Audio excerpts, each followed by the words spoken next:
Saya rasa Kota Malang bukan yang nggak maju hari ini, saya bilang lebih maju. Lebih maju itu lebih cepat majunya. Jadi gini, kita itu kalau mau kotanya maju, artinya dia atau pemerintahnya harus sangat mendengar apa yang menjadi keinginan masyarakatnya. Jadi didengar satu demi satu. Karena itu pasti kan masalah bertumpuk dan ruwet banget gitu ya. Nah, jadi untuk lebih maju adalah pemimpinnya harus selesai dengan dirinya dan betul-betul full untuk kemajuan perekonomian di Kota Malang tersebut.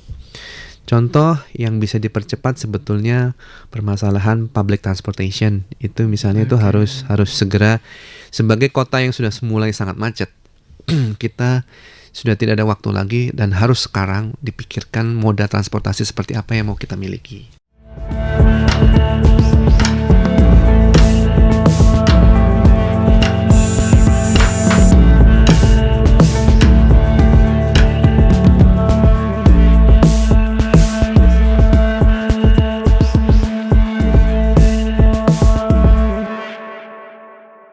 Kembali lagi di program Mata Lokal Memilih, dan hari ini saya kedatangan Pak Ardhantia Sahreza.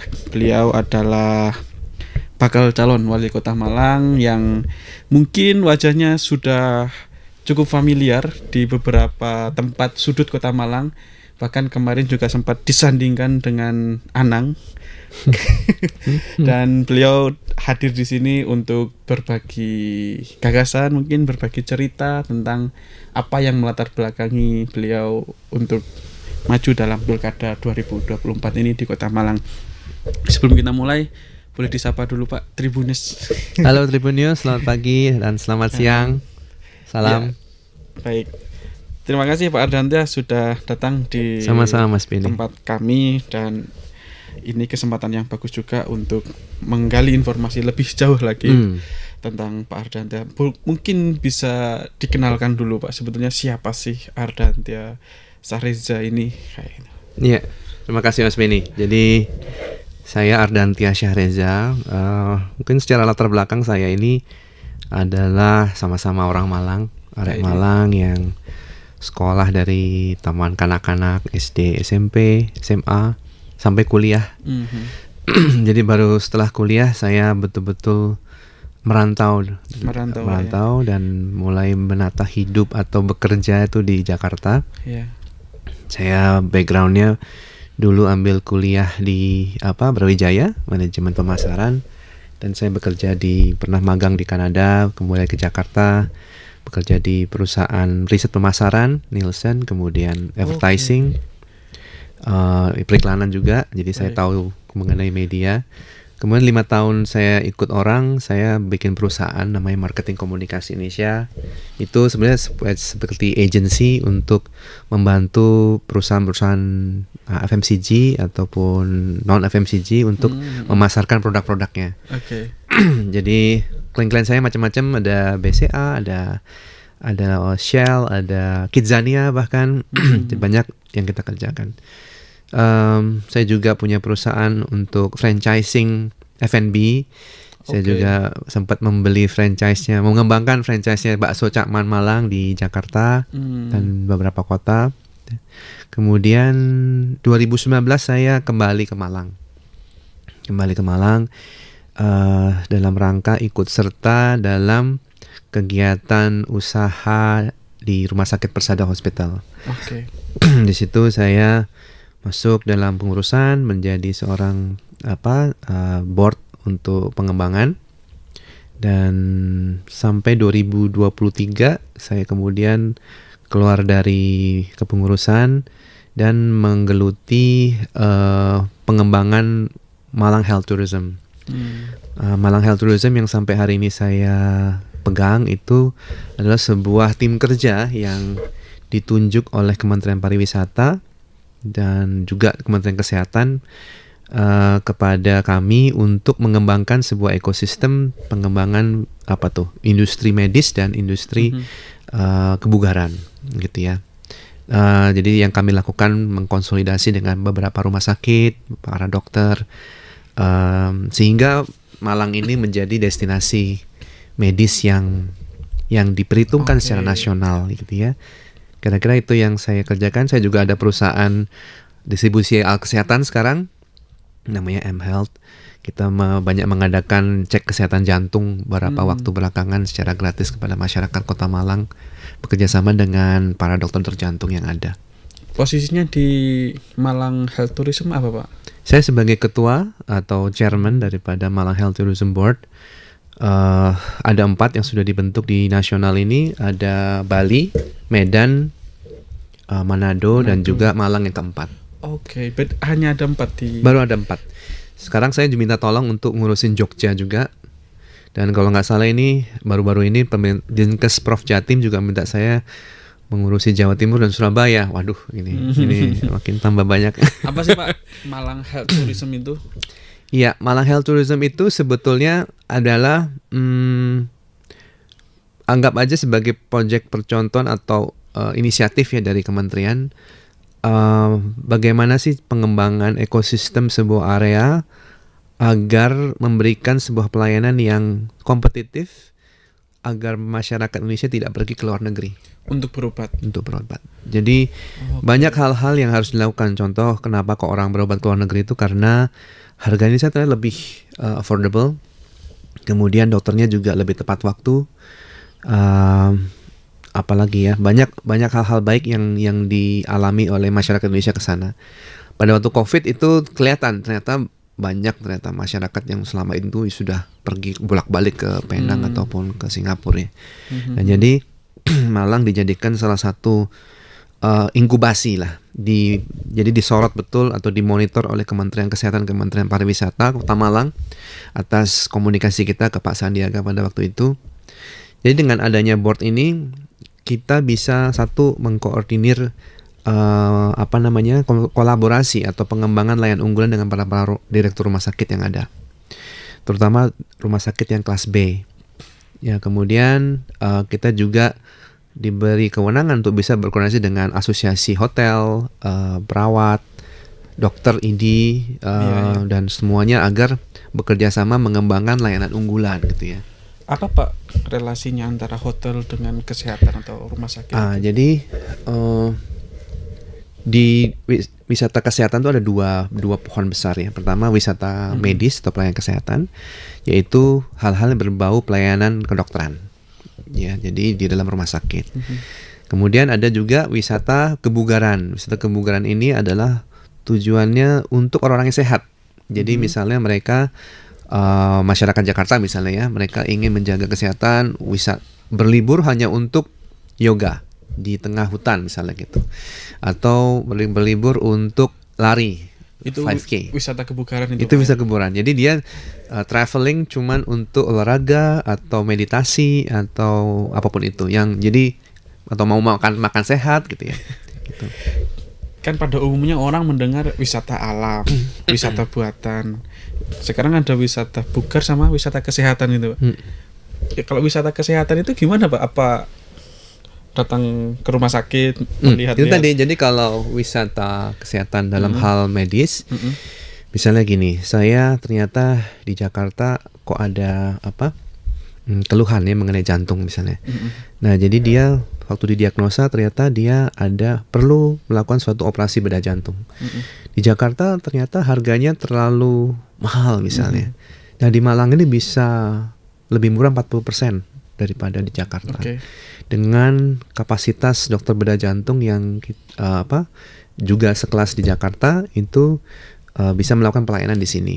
Jadi masyarakat tidak perlu lagi di Kota Malang atau Jawa Timur tidak perlu lagi mencari-cari opsi untuk medis itu sampai keluar kota. Ya, itu bahkan ke luar negeri. Atau keluar negeri. Atau bedah plastik kita juga sudah ada ahlinya. Salah satunya ada di Persada Hospital. Kita juga punya layanan geriatrik itu untuk lansia itu di RKZ Panti Waluya Sawahan. Oh iya. Kita juga punya layanan onkologi atau kanker yang cukup komprehensif di Lavalette. Bahkan di Wafa Husada juga memiliki beberapa pelayanan lain yang dekat juga dengan Gunung Kawi ya. Nah, saya mau cerita kenapa kok nyambung ke hal-hal yang hotel gitu ya. Nah, hotel ini sebetulnya adalah kalau orang lagi mau berobat atau melakukan operasi di Kota Malang misalnya, dia perlu hotel kan untuk beberapa hari untuk stay. Iya, untuk menginap ya. Bahkan untuk rehab atau pemulihan dia juga butuh tempat gitu. Nah, untuk tempat ini bisa disediakan macam-macam, bisa di Kota Batu, banyak hotel-hotel yang bagus. Nanti suster atau perawat akan datang ke sana, dokter datang ke sana. Ke hotelnya. Di hotelnya. Oke. Dan untuk melakukan pemulihan gitu ya. Jadi dibikin menyenangkan di Kota Malang ini. Nah, kalau orang-orang yang tidak sakit itu masuknya kategori wisata kebugaran. Saya ini nggak mau jatuh sakit, tapi saya merasa perlu cek kesehatan, ya datang ke rumah sakit untuk cek kesehatan, terus melakukan beberapa kegiatan follow up kebugaran. Contoh lari-lari kecil atau 5 kilo misalnya. 5 kilo di udara Malang kan cukup segar daripada dia berada di Jakarta misalnya, atau di Bekasi gitu ya, atau dimanapun itu yang sangat polusi. Nah, jadi Malang ini adalah suatu opsi destinasi yang cukup punya alam udara yang sehat gitu ya. Jadi itu yang kenapa kementerian memilih atau memberikan kesempatan pada Malang untuk menjadi salah satu ekosistem. Oke, baik.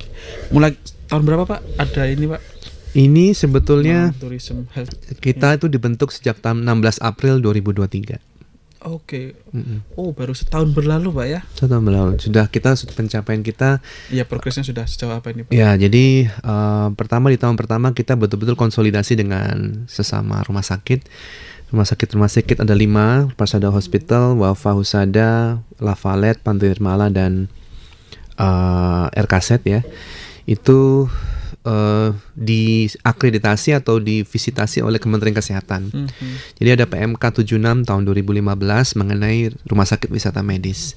Di Indonesia ini sebelum ada Malang itu 15 rumah sakit sejak 5 tahun PMK itu hadir.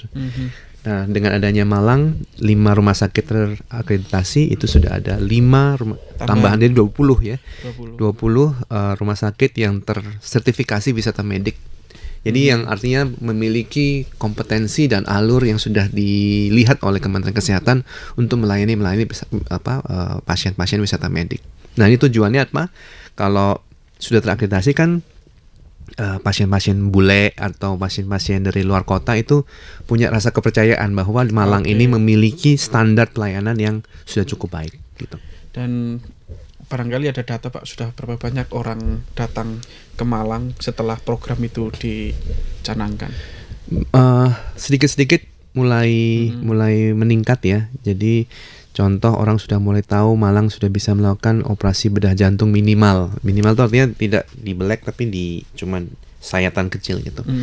Nah, itu sedikit demi sedikit mungkin per bulan ada tambahan 1 atau 2, 3 pasien yang sudah mulai tahu ada pelayanan ada di Malang. Pun juga saya juga melihat Lafalet sebagai rumah sakit sentral onkologi itu juga sudah banyak operasi-operasi yang ada datang, kemoterapi di situ. Bahkan radioterapi kan memang satu-satunya di Malang kan ada di IHC Lafalet. Nah, itu banyak dari berbagai kota di Jawa Timur itu datang ke Malang menginap 1 bulan hanya untuk melakukan proses radioterapi di Lafalet.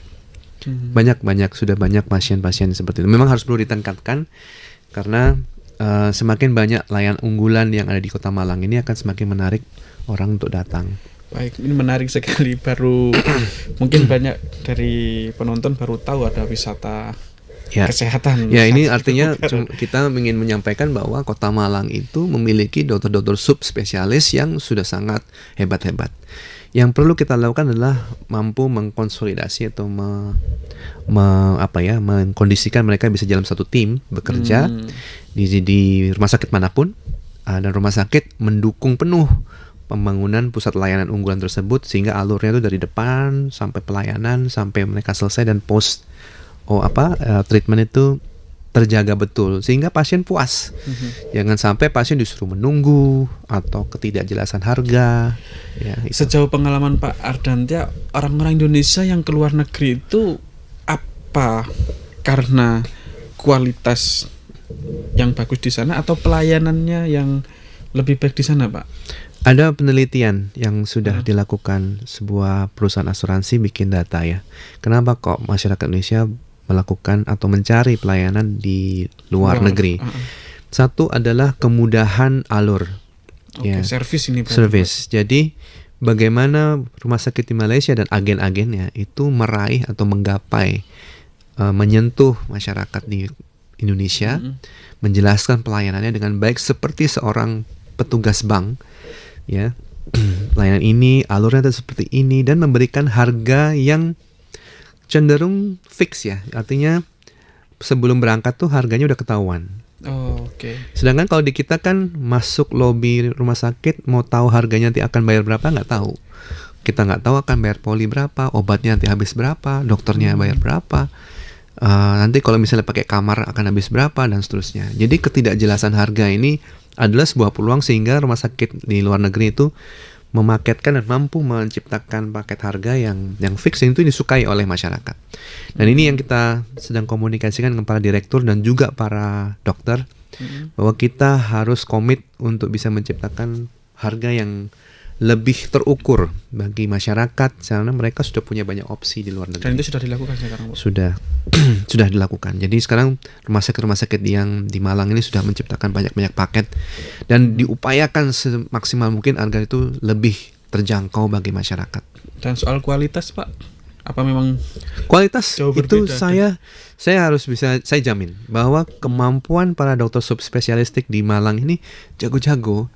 Hanya saja beliau-beliau ini harus diberikan ruang untuk bisa berkarya atau mengaktualisasikan kompetensi mereka. Nah, kadang-kadang karena tenggelam dalam pelayanan rutin seperti mungkin ya pelayanan BPJS atau yang rutin-rutin. Administrasi lainnya. Jadi dan juga mereka juga kan sebagai dosen mostly. Sehingga sebagai dosen harus melakukan penelitian juga, harus melakukan pelayanan, administrasi. Jadi nggak fokus gitu. Nah, ini yang harus kita sama-sama cari jalan keluar supaya ada yang mungkin bagiannya adalah lebih ke research dan pendidikan, ada yang mungkin fokusnya pada pelayanan. Karena masyarakat kita makin banyak dan perlu SDM yang lebih banyak lagi gitu. Baik. Nah, setelah menggeluti dunia bisnis, dunia manajemen kayak gitu, Pak. Sekarang Pak Ardantia tiba-tiba muncul sebagai bakal calon wali kota Malang. Apa sebetulnya, Pak, latar belakang cerita ini, Pak? Ya, sebetulnya kalau saya harus bilang jujur, ini bermula sejak inaugurasi Malang Health Tourism 16 April 2023 itu. Jadi pada saat itu memang dalam kebutuhan pembentukan sebuah kolaborasi ini, saya mengundang berbagai stakeholder yang mulai dari ID, dokter-dokter, para direktur rumah sakit, Persi, asosiasi keperawatan, sekolah keperawatan, hotel, universitas, rektor dan seterusnya. Dan menurut banyak orang tidak semua atau sangat jarang orang bisa mengumpulkan stakeholder begitu banyaknya pada dalam satu kolaborasi besar gitu. Sehingga mulailah teman-teman, mungkin saya bilang aja ini teman-teman dari HIPMI ya, kan saya anggota HIPMI, mulai ngompor-ngomporin untuk, ayo Mas, kamu maju Mas jadi wali kota Mas gitu. Wes aku ki pedagang rek, wesa gitu. Tapi saya lihat juga memang saya kan gini ya, jadi saya ke Bali pulang 2019, sibuk ngurusin COVID selama dalam persada kan ya. Begitu saya sudah mungkin agak lebih longgar, saya sudah mulai melihat kota Malang ini sebetulnya harusnya bisa lebih maju kalau kita bisa punya pemimpin yang mampu mengkolaborasikan satu sama lain, ya, dan punya link ke atas ke pusat dengan baik, sehingga bisa mempercepat banyak perubahan. Banyak sukses story dari kota-kota lain yang sudah ada dengan pemimpin-pemimpin muda. Yang saya nggak usah sebut, tapi banyaklah kita sudah lihat wali kota muda atau bupati-bupati muda yang banyak melakukan perubahan. Nah, saya kepingin kampung halaman ini juga bisa seperti itu.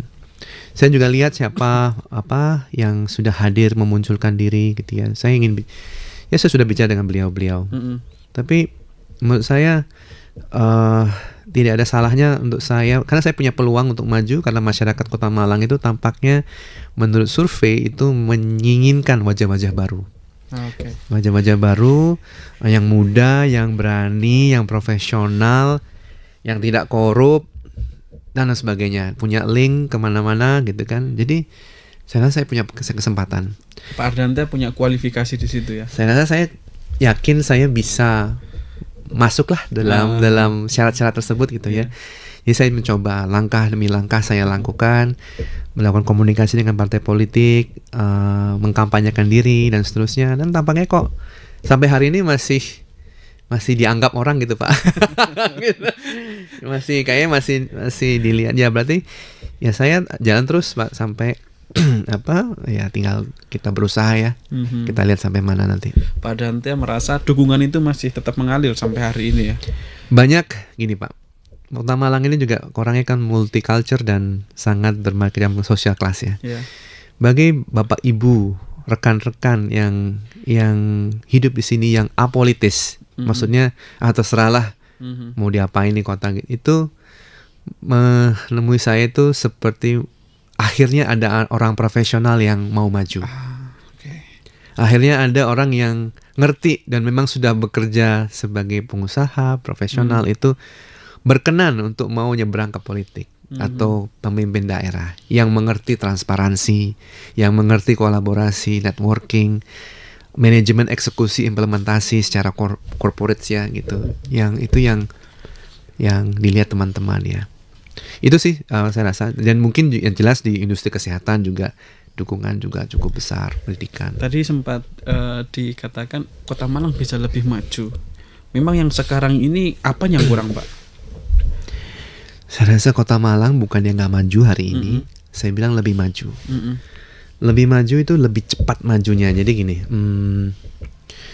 kita itu kalau mau kotanya maju, artinya dia atau pemerintahnya harus sangat mendengar apa yang menjadi keinginan masyarakatnya.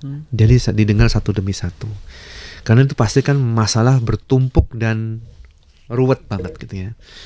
Nah, jadi untuk lebih maju adalah pemimpinnya harus selesai dengan dirinya dan betul-betul full untuk kemajuan perekonomian di Kota Malang tersebut.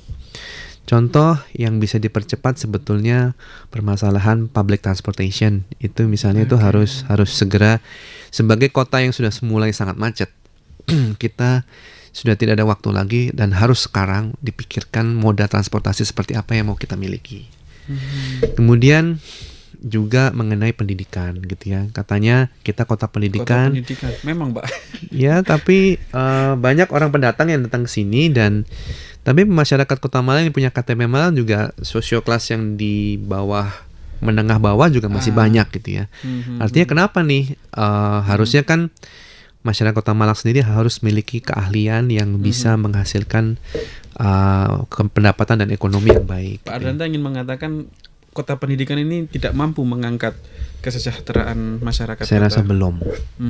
Saya rasa belum sampai sana. Kementerian Pendidikan masih institusi pendidikan yang saya lihat masih sangat berfokus pada independensi mereka dalam mendidik anak mahasiswanya gitu ya. Belum bagaimana mencetak lulusan yang bisa berdampak pada lingkungan sekitarnya. Ya, jadi banyak juga masih teman-teman yang pengangguran kan, maksudnya masih lulus tapi belum tahu harus kerja apa. Ya. Nah, itu hal-hal gitu. Saya rasa pemerintah kota harus bisa jadi facilitator antara supply SDM dengan industri dan investor. Ya, jadi sehingga ini nyambung. Jadi investor maunya bagaimana, pelaku usaha bisanya butuhnya SDM seperti apa, ini harus mensuplai sesuai dengan kebutuhan. Pemerintah di tengah-tengah untuk menjembatani. Pemerintah ke tengah-tengah. Karena kita yang punya daerah, kita yang punya masyarakat.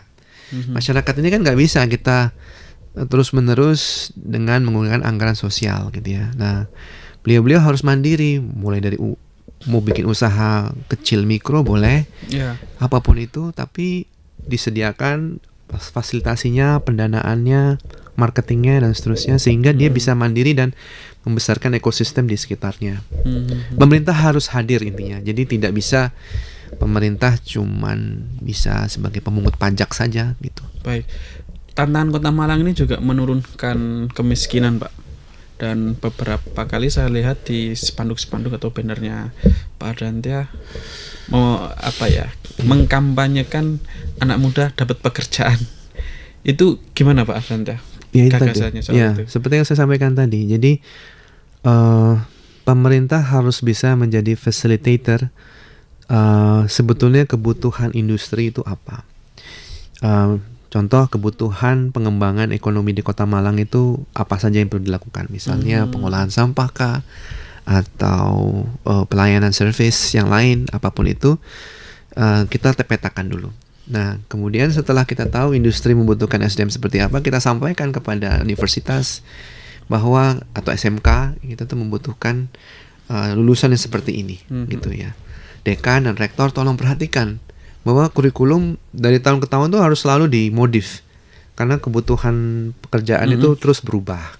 Jangan pokoknya fakultas dari 10 tahun ya gitu-gitu aja gitu. Nah, ini harus disesuaikan. Terus tidak salah juga kalau pemerintah Kota Malang menanyakan kepada industri di luar kota membutuhkan SDM yang seperti apa, sehingga kita punya kepentingan karena kita nggak mau dong lulus dari kuliah terus sampai itu nganggur, terus habis itu dia stay di Malang nggak kerja gitu kan. Nah, ini akan jadi problem sosial. Jadi kita harus membangunkan jembatan antara industri. Nggak masalah ya meskipun keluar kota gitu ya. Nggak apa-apa.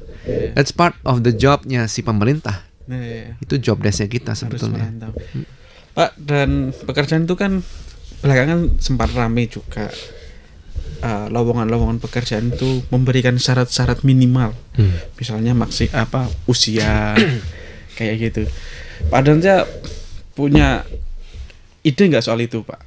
Atau punya terobosan nggak supaya misalnya nanti jadi wali kota, berani nggak Pak Ardantia membuat kebijakan setiap perusahaan yang membuka lowongan tidak boleh ada batasan usia, tidak boleh ada begini. Karena ternyata usia-usia yang pengangguran di atas 30 kesulitan akhirnya untuk mendapatkan pekerjaan. Saya sendiri juga sebagai pengusaha kan tahu ya rasanya jadi pengusaha. Kalau terlalu banyak regulasi juga kita juga sulit hidupnya. Jadi kita juga jangan menyulitkan para pengusaha. Yang bisa kita lihat adalah kita coba negosiasi dengan para pengusaha bahwa pertama, bagaimana para pengusaha bisa mengakomodir untuk merekrut anak-anak mahasiswa yang fresh graduates, yang seperti apa nih?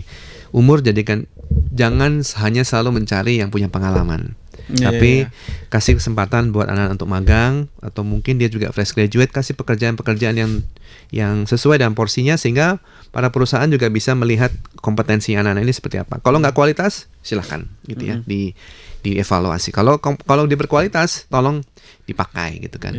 Bagaimana dengan lansia? Sekarang banyak ada kafe-kafe mempersilahkan untuk merekrut lansia. Ya, itu menarik idenya. Jadi alangkah baiknya kita ini walaupun beliau sudah purna, tapi diberikan banyak post job yang mereka bisa lakukan walaupun mereka sudah pensiun, maupun pensiun ASN mau pensiun swasta, ada job-job yang mereka bisa lakukan. Itu juga sebuah keunikan dalam menyingkronkan ya problem-problem sosial itu dengan dunia usaha gitu. Lansia tetap produktif ya. Tetap produktif. Mau sebagai waiter boleh, mau sebagai administrasi boleh, asalkan secara gaji pemilik usaha juga bisa toleransi ya, gitu. Baik. Yang tak kalah penting juga isu lingkungan, Pak, terutama ketika hujan dan banjir. Pak Ardantia punya ini juga nggak? Iya. Nggak selesai loh Pak, ya, banjir betul. ini Pak. Betul. Banjir ini kalau saya belum belajar banget ya, saya belum pinter-pinter banget, tapi yang saya lihat ini problemnya sudah sangat integrated dengan Kota Batu juga, dengan kabupaten juga. Ini nyambung banget. Jadi yang pertama adalah memang perlu adanya kesamaan agenda atau kesamaan prioritas antara Kota Batu, Kota Malang dan Kabupaten Malang ke depan dalam sama-sama menciptakan solusi buat banjir ini. Kemarin-kemarin soalnya mungkin kurang komunikasi.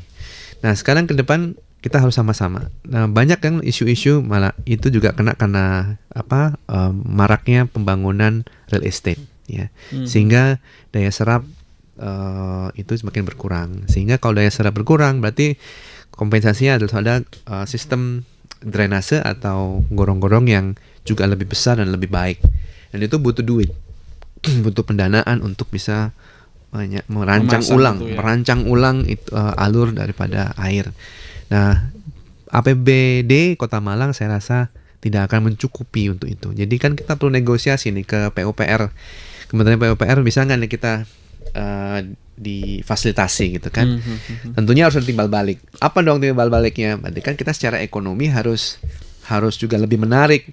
Karena pajak kita juga kontribut ke pemerintah pusat juga lebih baik kan gitu. Nah, jadi ini yang harus ditata. Jadi pertama, kalau secara teknikal sih saya rasa banyak bapak-bapak yang jauh lebih ahli daripada saya. Tapi kira-kira ini membutuhkan dana untuk membenahi isu-isu ini gitu. Nah, jadi kaitannya sama Kota Batu dan kabupaten gimana, Pak? ya, jadi kan kalau di Batu kan penghijauan hulu airnya tuh sudah mulai banyak air yang deras turun ke bawah gitu kan. Iya. Jadi kita juga nggak bisa nyalain Kota Batu kan. Oke, kalau kayak gitu berarti apa nih solusinya gitu. Banyak sih yang bisa dilakukan. Mungkin kita juga bisa kerjasama dengan Kota Batu untuk bisa melakukan penghijauan reboisasi yang lebih baik. Dan itu kan harus negosiasi ya Pak ya. Artinya mungkin buat Kota Batu mungkin real estate adalah duit. Ya kan, tapi dampaknya pada lingkungan bagaimana juga harus dihitung gitu. Ini masalah besar. Ini wacananya harus wacana integrasi Kota Batu, Kota Malang sama kabupaten. Dan itu akan dimulai. Harus. Makanya konsep kami Pak, jangan ngelihat mau maju Kota Malang ini mau sendirian jadi Kota Malang saja. Baik, tadi baru secara lingkungan, yang paling penting dulu secara ekonomi. Kita ini kan kalau mau hidup dari APBD sebetulnya masih minim lah ya. Jadi kalau bisa kita ini untuk membahas isu ekonomi itu undang investor masuk. Undang investor masuk itu nggak akan happy kalau cuman ngelihatnya tuh Kota Malang aja, Kabupaten Malang aja, itu nggak akan happy. Jadi harus lihatnya secara integrasi Malang Raya. Malang Raya punya natural resources yang banyak. Kota Malang punya daya intelektual yang kuat. Nah, ini kan bisa dikolaborasikan. Nah, kalau investor melihatnya itu menarik, nah mereka kan dengan senang hati taruh investasi di sini, ada lapangan kerja, enak kan? Ada hotel nambah, kan? Nah, ini yang kita harus kita lakukan. Jadi kita nggak boleh sendiri-sendiri nih, nggak boleh gitu. Egois ya Pak, kalau sendiri-sendiri. Jangan gitu. Kita ini sama-sama. Cara pikirnya gitu, kembangin ekonomi gitu. Nah, untuk kembangin ekonomi kalau kita mau keep bikin benteng masing-masing, wah udah pasti ketinggalan. Iya. Memang sekarang eranya era kolaborasi. Era kolaborasi. Oke. Pak Ardantia sudah mendaftar kemana saja nih Pak sebagai bakal calon? Sudah ada beberapa partai yang perjalanan politik saya sudah mendaftar ke partai PKB, saya sudah ke PSI, PDIP, Nasdem, dan Demokrat. Komunikasi politik pun juga sudah dilakukan dengan Golkar, Gerindra, tinggal satu PAN belum ya. Ada rencana, PKS juga sudah. Ada rencana ke? Ya pasti. Semua harus diajak ngobrol. Semua harus diajak ngobrol. Yang sudah agak jauh tahapnya di mana Pak? PKB? Saya rasa PKB ya. Jadi saya sudah sampai di tahap uji kelayakan kompetensi di Jakarta. Beberapa kandidat yang lain juga diundang. Kayaknya cuman saya yang dipanggil oleh DPP PKB Pilkada Desk sehari setelahnya untuk membicarakan next step-nya. Yang di situ yang ditanya. Dipanggil tuh setelah menyelesaikan setelah UKK. Sehari berikutnya sehari dipanggil. Berikutnya. Apa Pak isi pembicaraannya di sana? Ya, kita membahas lah. Saya bertanya dalam posisi bertanya bagaimana peluang dan bagaimana pandangan dari DPP PKB melihat Kota Malang. Beliau masih menyampaikan melihat sosok Abah Anton ya yang memiliki survei yang sangat tinggi gitu. Jadi beliau menyarankan sampean dadi wakil ya gitu. Gitu. Ya wes manut gitu. Gitu, saya manut aja gitu. Yang penting yang terbaik Pak. Dan saya cuma mau kerja, saya bilang gitu. Nggak masalah Pak ya N2 pun. Nggak masalah Pak, asalkan Ya asalkan N1-nya juga berkenan untuk memberikan ruang kita kerja ya Pak. Gitu. Yang penting kan tadi yang saya sampaikan semua itu kalau bisa terrealisasi mau N1 N2 nggak ada masalah. Nggak ada masalah. Ya kan. Selama UKK itu ngapain aja sih Pak? UKK itu kita dipanggil paling cuma 15 menit. Ya. Ada beberapa pertanyaan, dia mempelajari kurikulum vitae kita, backgroundnya background pengusaha gitu ya. Kemudian dia juga nanya ada partai pendukung siapa lagi yang Anda bisa bawa bersama PKB. Saya bilang saya kader dari PSI, saya Dewan Penasehat DPD PSI Kota Malang. Oke, punya kursi berapa? Punya 2. Itu 8, bisa dong jalan. Oke, jadi 1 udah dapat gitu ya. Jadi seorang kandidat juga diharap nggak datang bawa badan aja, dia juga harus bawa dukungan dari mana ya sehingga ini koalisi ini bisa terjadi. Kemudian saya juga ditanya mengenai apa kontribusinya kepada partai PKB gitu kan. Saya bilang tentu kaderisasi Pak, kita tanggung jawab kita nanti bagaimana Bapak mengembangkan partai kan. Yang terakhir tanyain kesiapan dana finansial, karena kan perlu ya kegiatan operasional kampanye dan pemilihan itu perlu ada biayanya.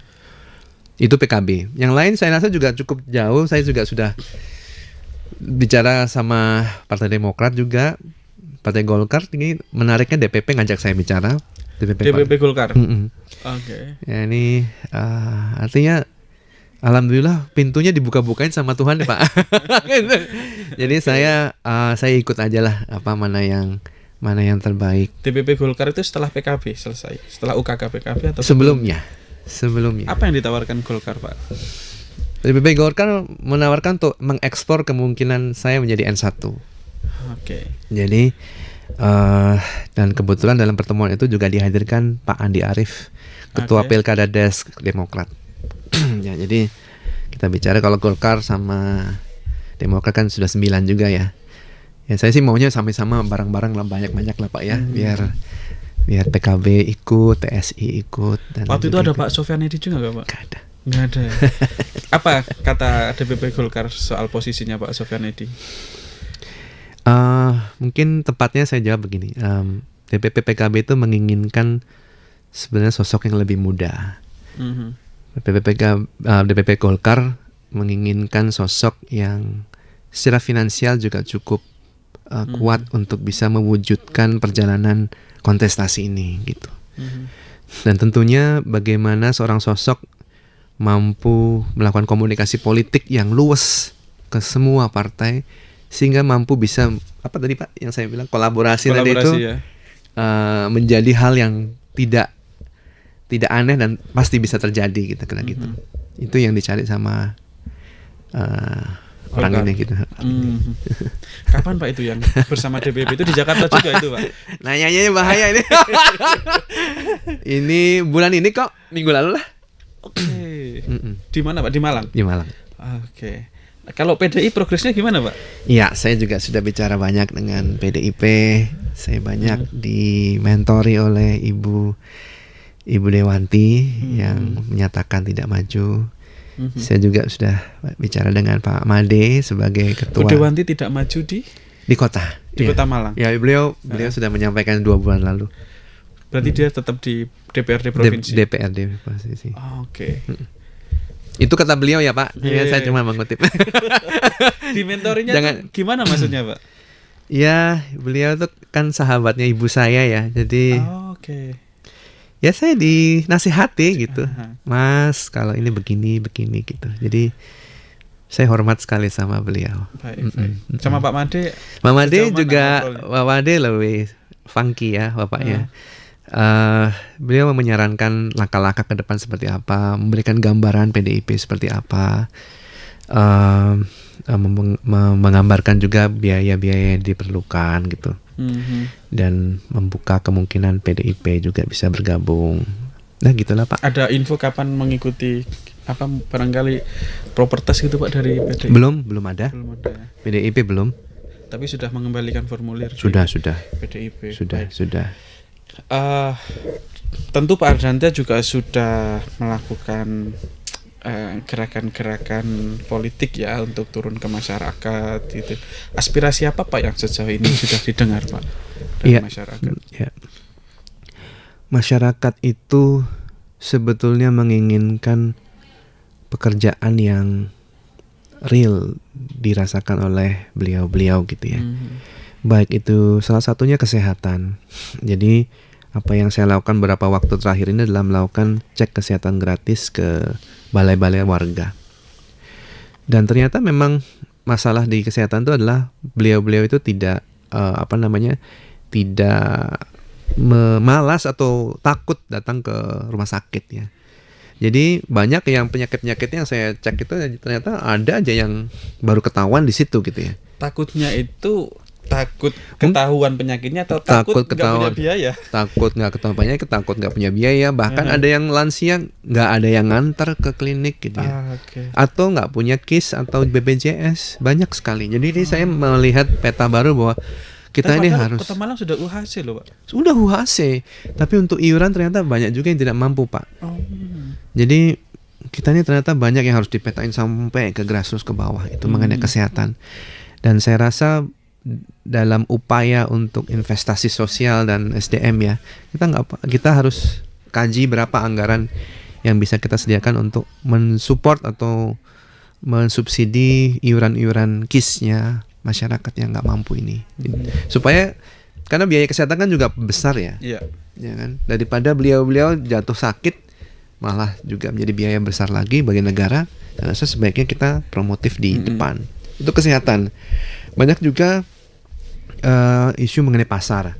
Pasar itu maksudnya pasar tradisional. Pasar tradisional.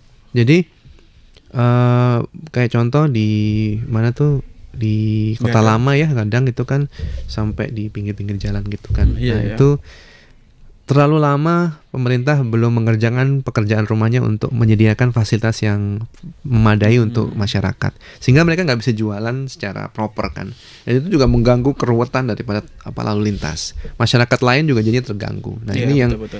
Nah kalau kita harus cepat sebetulnya, tinggal masalah apa, dana atau apa ini gitu. Nah itu yang harus, itu yang mereka harapkan, bahwa pasar bisa menjadi pasar yang proper gitu. Selain UMKM, di kreatif ya, anak muda ini mengenai, sebenarnya pemerintah kota sudah punya satu produk yang luar biasa, adalah MCC, Malang Creative Center.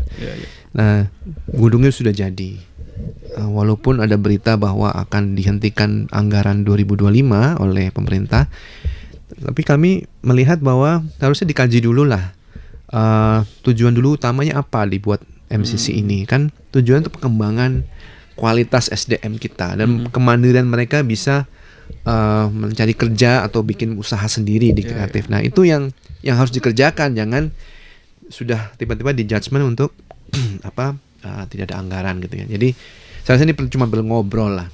Itu kira-kira beberapa hal yang saya dengar. Macet juga ya, banjir tuh standar gitu. Pak. Sebelum diakhiri Pak, barangkali juga ini menjadi pertanyaan masyarakat ya. Bagaimana Pak komitmen Anda misalnya nanti menjadi kepala daerah gitu, untuk menghindari potensi-potensi terjadinya korupsi Pak? Ya, pertanyaan menarik. Jadi korupsi itu terjadi kalau memang kita ini dari dalam hati memang melihat itu adalah praktek yang biasa dilakukan. Saya mengerti dalam lingkungan pemerintahan selama ini itu sudah lumrah. Saya mengerti. Tapi seseorang harus ada paling tidak satu orang yang bisa memulai. Nah, yang saya lakukan adalah satu Pak, saya tidak membutuhkan korupsi dari APBD. Kalaupun saya lihat potensinya, sebetulnya sebaiknya saya lebih fokus saja untuk mengundang para investor masuk ke dalam Kota Malang sehingga ekonomi bisa berkembang. Bagaimana dengan bapak-bapak yang lain ya, baik itu di legislatif maupun di dalam dinas itu sendiri gitu ya. Kalau di dalam dinas harus jauh. Jadi gini Pak, sebaiknya kalau pemimpinnya nggak korup, maka akan lebih mudah untuk bisa menata supaya di bawahan atau di dinas tidak terjadi penyelewengan, ya kan? Penyelewengan satu atau dua kita harus, ya namanya juga mengubah nggak bisa langsung drastis ya. Paling tidak dari kita dulu deh, kita nggak melakukan gitu. Bagaimana dengan pihak-pihak lain? Ya kita harus negosiasi politik ya Pak ya. Negosiasi politik. Paling tidak yang kitanya dulu nggak korup dulu deh kayak gitu. Nah kira-kira itu sekuat apa Pak menjadi orang, ya gambar saya orang yang sendirian menghadapi benteng yang sudah lama berdiri gitu Pak. Sekuat apa sih? Wah Bapak ini pertanyaannya luar biasa. Gini Pak, dalam dunia politik Iya. yang penting kitanya dulu harus benar. Kita mau melakukan apa, paling tidak. Nah, dalam mengeksekusi niat baik tersebut tidak bisa dengan cara yang terlalu naif atau idealis. Oke. Ya, kita harus bernegosiasi juga, bertoleransi juga dengan kenyataan yang ada. Nah, Yang paling penting dalam politik adalah jangan bikin musuh. Jadi semua harus dirangkul. Kalau ada hal-hal yang harus kita toleransi, kita harus toleransi dulu. Paling tidak kita jangan ganggu kehidupan orang. Itu penting. Saya cuma mau kasih manfaat buat masyarakat kok. Tapi kalau bapak-bapak masih perlu juga hal-hal itu, ya kita harus akomodir dulu. Saya nggak tertarik kok Pak untuk menjadi pahlawan sendirian, saya nggak tertarik. Saya ingin sama-sama sehingga Kota Malang ini menjadi ekonomi yang tumbuh. Ya, apapun itu caranya. Tapi yang harus saya sampaikan dalam politik, kita perlu didukung semua orang. Kita membutuhkan dukungan dari legislatif, dari bapak-bapak dan ibu-ibu di dinas, dari pemerintah provinsi, pemerintah pusat, komunitas, tokoh masyarakat, semuanya kita butuh dukungan. Jadi itu saya rasa mudah-mudahan menjawab. baik, terima kasih Pak Ardantia. Mudah-mudahan apa yang diharapkan nanti kalau misalnya sudah jadi kepala daerah bisa terwujud dan lancar. Pemirsa, demikian obrolan saya dengan Pak Ardantia dalam program Mata Lokal Memilih, dan sampai jumpa di kesempatan lainnya. Terima kasih. Terima kasih. Terima kasih Pak Ardantia. Sukses Thank you. selalu ya. Terima kasih. Download Tribun X sekarang. Menghadirkan lokal menjadi Indonesia.